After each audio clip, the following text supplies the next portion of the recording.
Dr. Monarez, despite the president's executive order, did you encourage people to work remotely ever? I did not encourage people to work remotely. Okay.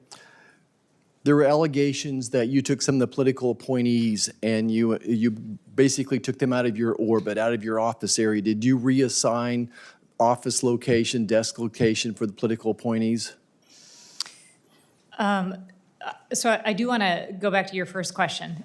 After the shooting, I allowed staff to work remotely. Okay, you can give us the details of that later. The second question, did you push political appointees out of your main office area, reassign the political appointees seating? I brought some political appointees in. My question is, did you move some out? So there's a limited number of offices in my. Did you, I guess a yes or no, did you move political appointees out of your main orbit? And I brought other political appointees in. Okay, you can give us the details of that later. Do you believe every child over the age of 6 months should have a COVID vaccine at least annually? I believe that is a discussion that a parent needs to have with their pediatrician. And if it is right for that child, based on the risk, then that child should have the opportunity to get the vaccine. If there's reports come out that show that indeed the COVID vaccination led to the death of children, would that influence your advice? Certainly would want to know about that. Okay, the CDC currently recommends between 70 and 80 shots over the child's lifetime. Do you fully support that recommendation that every child needs every vaccine as recommended by the CDC?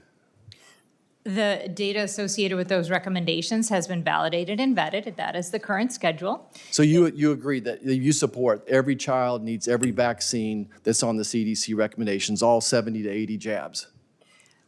The childhood vaccine schedule has been vetted and validated through science and evidence. The almost 20 different diseases that are mitigated through those vaccines are very important. I think that every parent should have the opportunity to talk to their pediatrician and make sure that they understand the benefits and the risks of those vaccines and what is in the best interest of their children. Do you believe any or all of those should be mandated? CDC does not mandate vaccines. What CDC does is provide the evidence associated with the recommendations so that a parent and a physician can make the best determination for them. When you were considering this job as CDC Director, was there ever any doubt in your mind that you could fulfill the mission to work with Secretary Kennedy? There wasn't. I have worked for political appointees and politicians for almost 20 years. And my experience has been when it comes to critical and important issues like science and medicine, data has always been paramount, and it has always been the core driver to how we work together.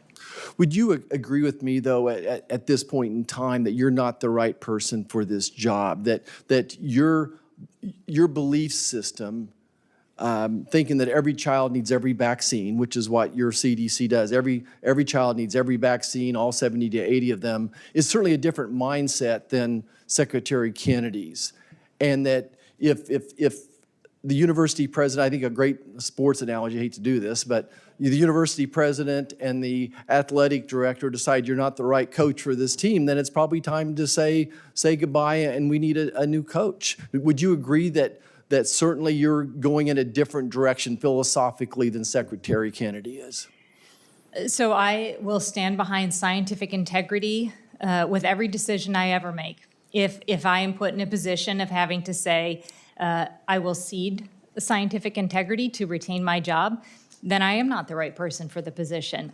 I believe that we must have science and evidence to support the best decisions for our children and others who would benefit from vaccines. So I think here's the biggest difference in philosophy that I see, is that I think the CDC is the cause of vaccine hesitancy, that you are the problem, that because of COVID and you're forcing these vaccines on people that weren't ever really proven or justified, that the benefits didn't outweigh the risk, and you all sat there with your hands in your pockets and you let that happen.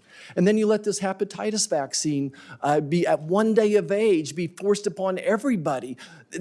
And all of a sudden, the moms and the grandmas never trust you because you're trying to force a vaccine that's not necessary at day one. If you're going into nursing school, medical school, absolutely, you should consider that hepatitis vaccine. vaccine. But basically what the CDC does is act like a mandate. And you force doctors that don't agree with you to kick patients out of their clinics because they don't want their child to be exposed to a vaccine that was approved after just like 140 patients took it, being followed up for 5 days.